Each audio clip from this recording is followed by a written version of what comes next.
Shang-Chi and the Legend of the Ten Rings.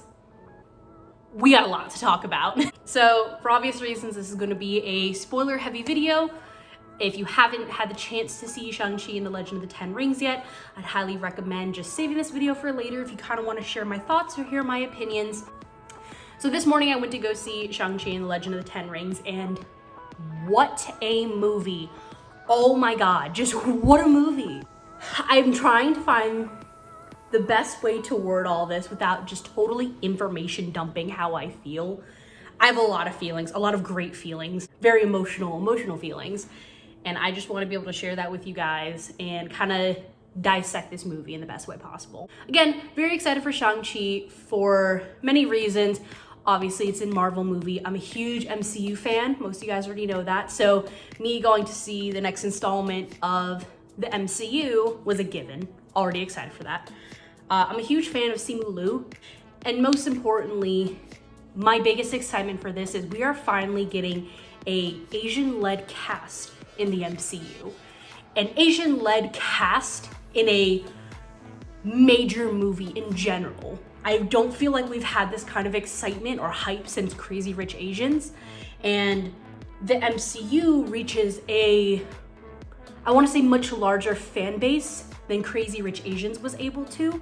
This is a fan base that wouldn't usually be introduced to Asian American, British Asian, just Asian ideas, to where we are now being introduced to that. This is really exciting to me because most of my friends who wouldn't commonly partake in Asian or Asian-led media are finally getting that introduction.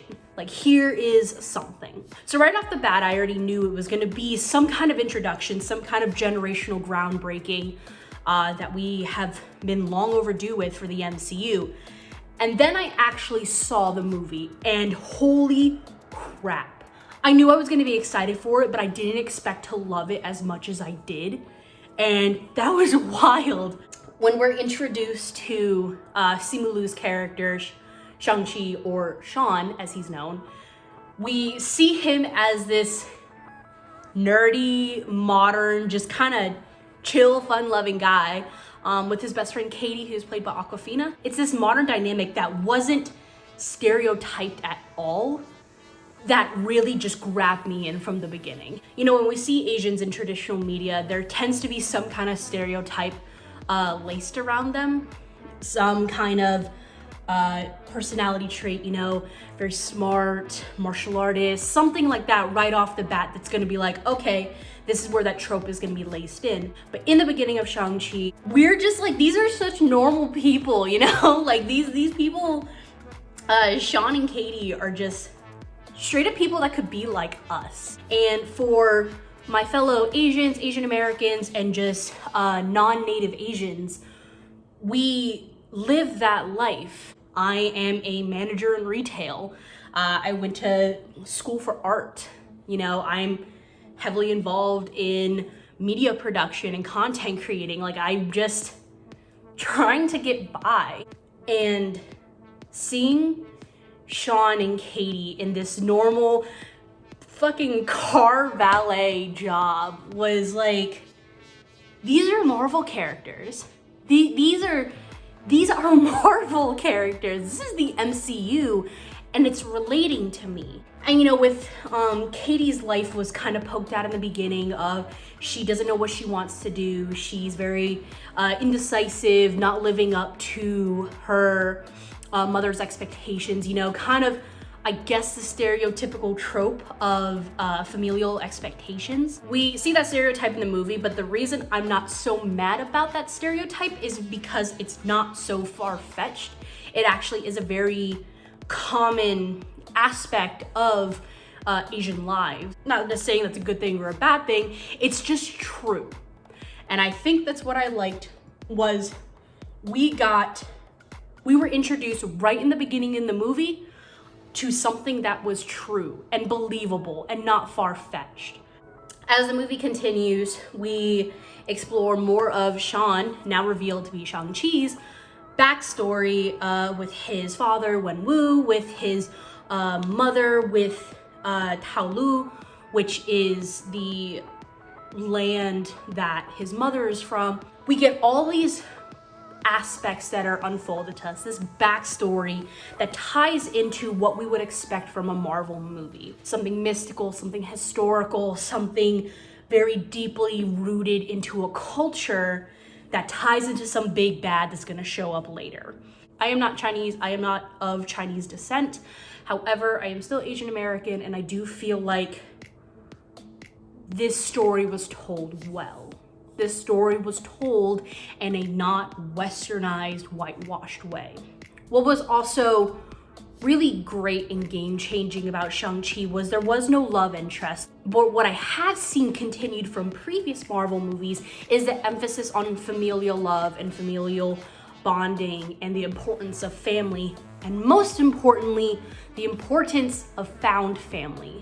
Katie and Shang-Chi's relationship was just, they were best friends. They are people who stuck by each other's side after Shang-Chi finished his mission and lived the life he did after his mother's death, sculpted him to who he was. He found a friend in someone who is as weird and wild as Awkwafina could possibly be. That was there.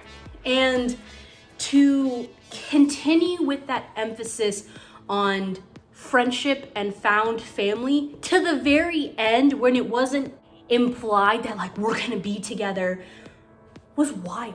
And meshing that with our actual family, there's no one or the other, it's one family is the best way to put it. And we see that in Shang-Chi too, with Xiaoling and Katie being introduced in the same setting together, and we see how their relationship and their dynamic is too. It's again the mixture of found family with family that is very prominent in like Asian American and non-native Asian societies. With the first end credits scene, oh buddy, I always get so excited with the end credit scenes to see how it'll tie into the main story, and to see Bruce and Carol kind of like pull this new world, newly crafted story into what we know of the MCU. Ooh, I am so excited. I'm really excited. I'm really excited to see how we're gonna get Shang-Chi in the upcoming Marvel phases. I would love to see if he becomes an Avenger. I would love to see if we get a bigger expansion. The second end credit scene said the 10 rings will return. I wonder how it will return. Like, I am invested. I want to know. And this is the excitement that I've had with past Marvel movies. Most of you guys know I'm a huge Captain America fan, huge Spider-Man, Tom Holland fan, huge Scarlet Witch fan. So I've had that excitement before of how is this gonna continue? What's gonna happen next? And I got that with Shang-Chi.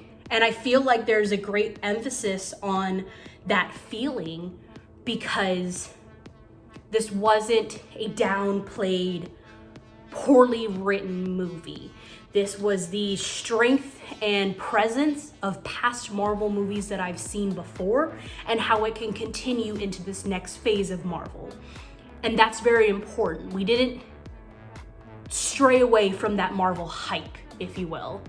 Shang-Chi was amazing, highly recommend it, 500 out of 10%, like, wonderful, truly wonderful. Please go check out and see Shang-Chi in theaters. It's gonna be in theaters exclusively for the beginning duration of it, and then it will be streaming on most likely Disney+.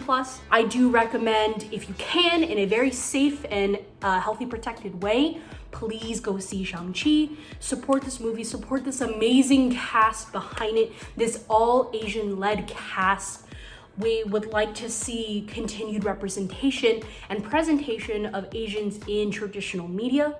Well, thank you guys for listening to me ramble on about why I love Shang-Chi. Again, I hope you guys check it out soon. Check me out on Instagram, on Twitter. All those links will be in the description, and I hope to see you guys soon. Thanks.